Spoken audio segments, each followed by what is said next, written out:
Assalamualaikum warahmatullahi wabarakatuh. Hai sobat belajar semuanya, adik-adikku yang duduk di kelas 10 IPS. Gimana? Semoga kabar sobat belajar semuanya dalam keadaan sehat selalu ya. Amin. Nah, ketemu lagi dengan Kak Ridwan pada kesempatan kali ini masih melanjutkan di sekitar pembahasan penelitian sosial.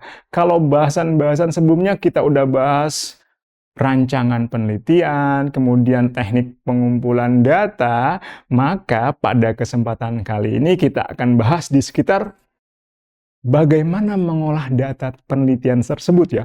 Bayangkan deh, sobat belajar sudah mengumpulkan yang namanya data-data penelitian cukup banyak misalkan di meja belajar, di dalam kamar kamu semua ya sobat belajar. Kira-kira diapakan lagi ya Kak? Nah, nggak usah bingung. Pokoknya langkah berikutnya ini kita namakan mengolah data penelitian.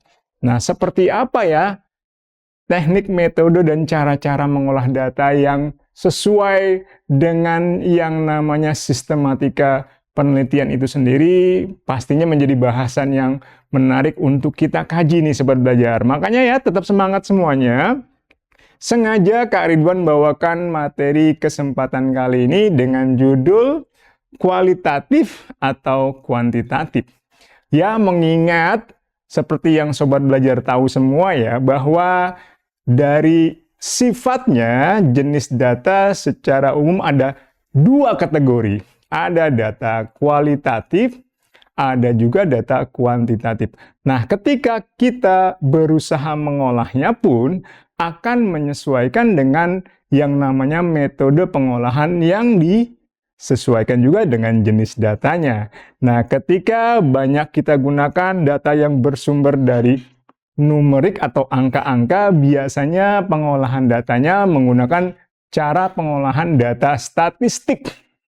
Apabila datanya berbentuk uraian yang sifatnya mendalam dari hasil wawancara dan sebagainya, maka bisa digunakan metode pengolahan data yang sifatnya non-statistik. Nah, untuk lebih jauh lagi yuk kita kembangkan di sekitar pengolahan data penelitian kualitatif atau kuantitatif ya. Yuk kita mulai sobat belajar. Nah, sengaja kakak buka nih sobat belajar buat kamu semua dengan pertanyaan. Pasti sobat belajar udah ngalamin ya. Pernah nggak sih sobat belajar membuat sebuah ringkasan, misalkan dalam sebuah materi pelajaran yang sumber bahannya, datanya banyak banget Kak, saking banyaknya bahan buat saya kuasai, kayaknya perlu saya ringkas deh Kak. Wah, itu bagian dari suatu tindakan kamu semua sudah mengolah informasi sumber maupun data yang kamu miliki dan kamu peroleh. Nah, kurang lebih tahapan yang kita akan lakukan kurang lebih sama nih sobat belajar. Kita olah datanya dengan cara membuat sumber data tersebut biar lebih apa ya sobat belajar? Biar lebih ringkas loh, biar lebih sederhana, biar nggak terlalu banyak banget. Kita pilih-pilih. Kalau bahasa kerennya kita edit atau mungkin kita melakukan penyuntingan gitu ya. Bahkan mungkin nanti ada langkah-langkah yang lebih spesifik lagi nih sobat belajar. Tapi kakak yakin ya pengalaman sobat belajar di sekitar meringkas yang namanya materi-materi pelajaran selama sekolah, wah udah menjadi membuat kamu semua terlatih nih dan juga semakin siap melakukan pengolahan data. Betul nggak sobat belajar? Apalagi nih Kak, ini dia nih, siapa yang pernah melakukan penyuntingan? Wah, seperti tadi kakak bilang, wah pasti ya pernah menyunting tulisan sobat belajar sendiri atau mungkin informasi dan bahan-bahan pelajaran yang perlu untuk dibikin lebih berbobot, lebih berkualitas, memilah-milih sumber dan juga membuat data kita jadi semakin lebih sistematis dan lebih terfokus loh. Tindakan penyuntingan atau editing ini menjadi bagian yang tidak bisa dipisahkan loh sobat belajar dari proses pengolahan data. Apalagi nih Kak, nih kita coba inget-inget deh. Siapa sih yang nggak pernah menggunakan tabel? Atau jangan-jangan sobat belajar paling jago nih mengolah data-data yang namanya di dalam sebuah tabel. Wah, program aplikasi yang menggunakan pola-pola tabulasi sudah banyak banget ya digunakan oleh masyarakat. Salah satunya misalkan ada di program aplikasi tertentu di yang namanya komputer Sobat Belajar semua. Nah, bisa Sobat Belajar gunakan dan manfaatkan dalam mengolah yang namanya sumber-sumber data tadi. Nah, kalau modelnya seperti ini ya, seperti gambar di samping kakak nih, bukan hal yang baru ya. Ada proses menyederhanakan data nih Sobat Belajar. Kira-kira istilahnya kakak yakin Sobat Belajar sih sebenarnya sudah tahu ya. Pernah dengar nggak Sobat Belajar? Coding. Pengkodean. Nanti kita bahas lebih jauh ya. Tapi buat di awal nih, pertanyaan kakak nih, kakak yakin Sobat Belajar sudah tahu ya. Pernah menggunakan tabel kak? Wah pastinya dong kak, kami semua udah biasa. Mantap nih Sobat Belajar. Yuk kita kembangkan lagi nih, kira-kira proses pengolahannya seperti apa lagi ya kak? Nah, ketika kakak pancing nih Sobat Belajar dengan pertanyaan, tahukah kamu bahwa yang kamu tadi lakukan dari mulai meringkas catatan, penyuntingan yang namanya catatan dari materi pelajaran di sekolah mungkin, atau mungkin Sobat Belajar memperoleh data informasinya dari sumber-sumber di internet ya. Mungkin ngikutin Kaskus yang datanya bener-bener banyak kak. Wah nggak apa-apa kalau Sobat Belajar melakukan penyuntingan, editing yang lebih memilah-milih sumber-sumbernya biar lebih valid, biar lebih berbobot. Wah itu nambah pengalaman Sobat Belajar semua ya untuk melakukan yang namanya proses paling awal yang namanya tahap persiapan, editing, dan coding. Belum lagi kalau kita bayangkan proses pengolahan data yang lebih lengkap lagi seperti apa sih kak? Wah tentunya masih banyak lagi langkah yang kita lakukan nih Sobat Belajar. Tapi setidaknya ya, dengan modal pengalaman Sobat Belajar semua, mengolah yang namanya data tadi berdasarkan hasil pengalaman di sekolah mungkin, atau mungkin secara pribadi, setidaknya cara atau metode mengolah data bukan hal yang baru lagi ya buat Sobat Belajar semua, dan jadi motivasi dong untuk semakin lebih tahu lagi dan jadi terinspirasi serta termotivasi untuk kita bahas pada kesempatan kali ini. Semoga Sobat Belajar semuanya semangat nih pas kita mau bahas mengenai apa saja teknik pengolahan data yang kita akan kembangkan, dan udah nggak sabar. Tapi kakak juga nggak lupa untuk mengingatkan, pokoknya Sobat Belajar tambah rajin lagi ya untuk belajar dan buka aplikasi, manfaatkan aplikasi Ayo Belajar biar tambah mantap lagi pemahamannya. Karena belajar sekarang mudah, ayo belajar! Jangan lupa belajar, karena sekarang belajar itu mudah. Ayo belajar! Tips Sobat Belajar ya, semoga pada masih semangat semua nih berbicara mengenai pengolahan data, pastinya nggak terlepas dari konsep dasar data itu sendiri ya. Nah, seperti yang Sobat Belajar mungkin dari pembahasan sebelumnya yang namanya data atau keterangan maupun informasi yang Sobat Belajar peroleh, bisa jadi baru sebatas sumber-sumber mentah. Kak, kok disebut sumber mentah? Dalam arti di sini belum mengalami yang namanya pengolahan, belum diuji juga. Makanya jangan langsung percaya sama data. Adalah tugas kita nih Sobat Belajar sebagai seorang peneliti dan juga untuk mengolahnya lebih valid, menguji data tersebut agar bisa menghasilkan yang namanya, nih kakak sebut ya, fakta. Jadi ingat ya Sobat Belajar, adalah beda antara data dengan fakta. Data sifatnya masih mentah nih Sobat Belajar, perlu untuk kita uji kembali agar bisa dijadikan yang namanya informasi valid dalam melakukan penelitian. Data adalah kumpulan fakta yang dapat berupa angka, simbol, ataupun tulisan yang diperoleh melalui pengamatan terhadap suatu objek atau mungkin beberapa objek ya. Nah, masalahnya data kadang-kadang Kak belum memiliki yang namanya tingkat kebenaran yang maksimal. Kadang masih perlu diverifikasi ya, diuji dan sebagainya. Makanya tugas kita nih agar bisa mengolahnya. Nah, pengolahan data Sobat Belajar bagian dari proses analisis ya yang kita lakukan serta penyajian data tadi menjadi informasi yang valid, yang akurat, bisa dipertanggungjawabkan kebenarannya. Tugas kita nih Sobat Belajar untuk mengolahnya ya. Jadi ketika kita dapat data, kita maksimalkan data itu agar bisa jadi valid, informatif, dan juga akurat dong. Tidak hanya buat kita, tetapi juga buat masyarakat, agar bisa bermanfaat. Betul nggak Sobat Belajar? Makanya data itu masih perlu kita, kalau kita bilang kita perdalam lagi, kita kaji lagi, kita teliti, dan kita buktikan. Pengolahan data berkaitan dengan validitas data itu sendiri nih Sobat Belajar. Makanya untuk memperoleh data yang baik, harus disesuaikan dengan kriteria ya Sobat Belajar maupun syarat-syaratnya. Nah, kira-kira apa ya syarat-syarat dari data agar bisa dijadikan sumber penelitian? Nah, pastinya Sobat Belajar udah nggak asing lagi nih. Syarat-syarat data diantaranya harus memiliki objektivitas yang tinggi.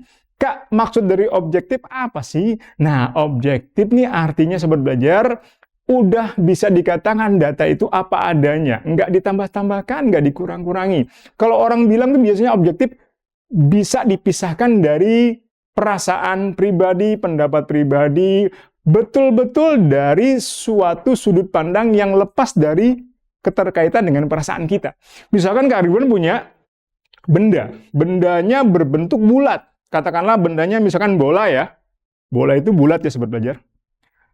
Kakak memiliki bola yang bulat. Tapi entah kenapa, karena mungkin perasaan kakak mungkin lagi kurang bagus, lagi nggak mood juga ya, agak moody. Suatu ketika kakak bilang bola yang jelas-jelas bulat, kakak bilang ini oval, atau mungkin jangan-jangan kotak gitu ya. Karena terpengaruh perasaan kakak yang sedang terkotak-kotak. Nah berarti kakak udah nggak bersikap objektif, udah mencampur perasaan Kak Ridwan dengan bola tersebut. Nah, sebaiknya data nggak seperti itu ya Sobat Belajar. Harus dijaga dan dipelihara objektivitasnya. Apa adanya, kalau kotak bilang kotak, bulat bilang bulat Kak. Mantap ya Sobat Belajar, yang pertama. Yang kedua, representatif maksudnya mewakili semua pihak. Nggak boleh kita miliki data yang berat sebelah, hanya dari satu sisi saja. Hendaknya menggunakan data yang sifatnya bisa mewakili seluruh pihak, seluruh kalangan, segala segmen. Itulah yang dimaksud representatif. Apalagi Kak? Akurat. Pastinya data harus memiliki tingkat akurasi yang tepat. Hindari data yang sifatnya memiliki tingkat kesalahan yang tinggi.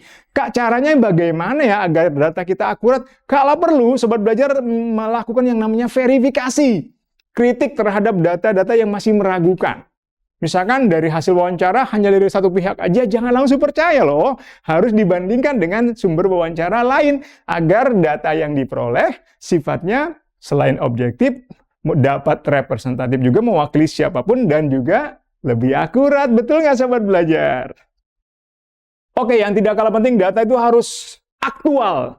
Maksudnya harus tepat waktu, nggak boleh datanya jadul, nggak boleh datanya udah usang, harus data yang paling update, paling terkini, itu yang paling keren Sobat Belajar.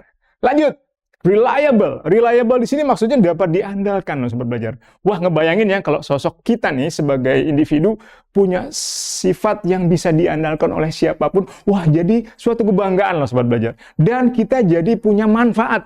Demikian juga data ya Sobat Belajar harus bisa diandalkan, validitasnya dan juga kebenarannya. Mana lagi nih Sobat Belajar? Tentunya data harus punya kaitan secara langsung ya dengan hal-hal yang menjadi bagian dari penelitian kita, yaitu objek maupun subjek penelitian.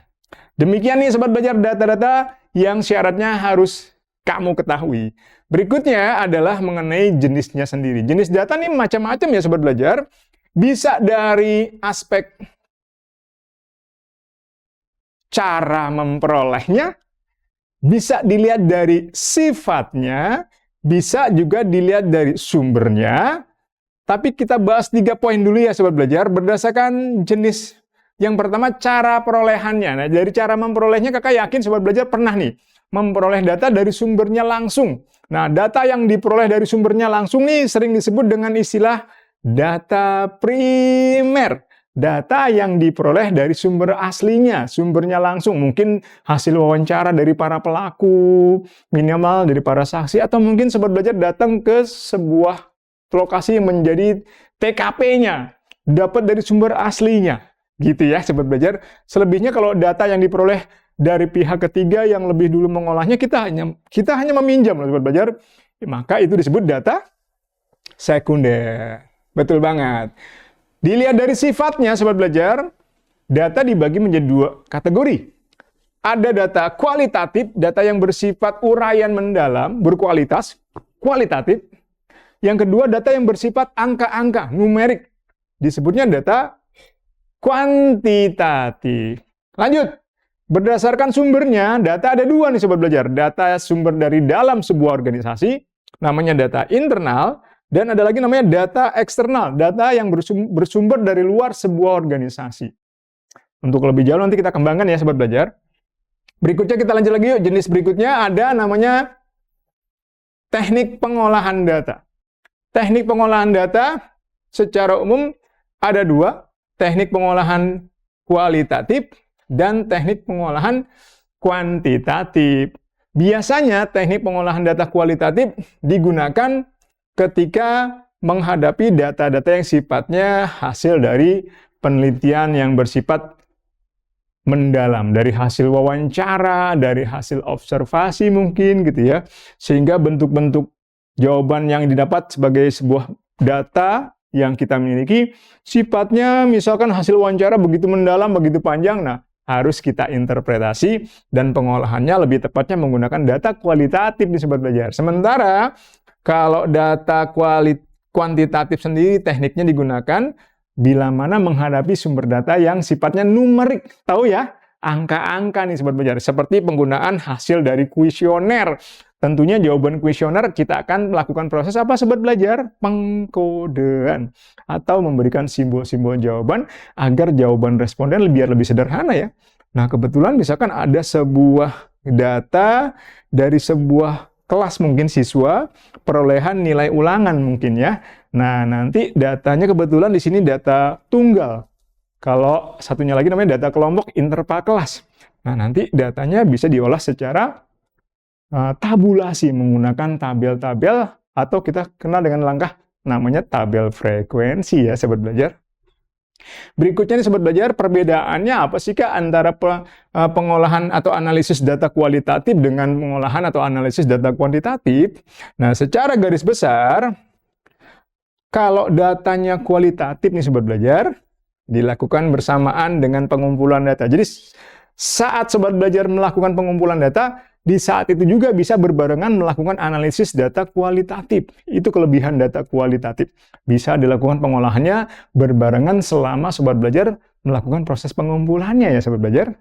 Berikutnya sifatnya nih induktif, yaitu membuat teori dari yang namanya kondisi-kondisi yang didapat dari data yang diperoleh di lapangan ya Sobat Belajar. Udah gitu jawabannya tidak terstandarisasi ya Sobat Belajar. Bisa beragam jenis cara analisis digunakan, makanya nggak bisa distandarisasikan satu kategori saja. Selebihnya datanya tadi kita bilang bersifat uraian mendalam, non-numerik, bukan angka-angka. Bila mana Sobat Belajar menemukan data, mendapatkan data yang sifatnya non-numerik, bukan angka-angka atau bukan data statistik, maka lebih tepatnya menggunakan analisis data kualitatif.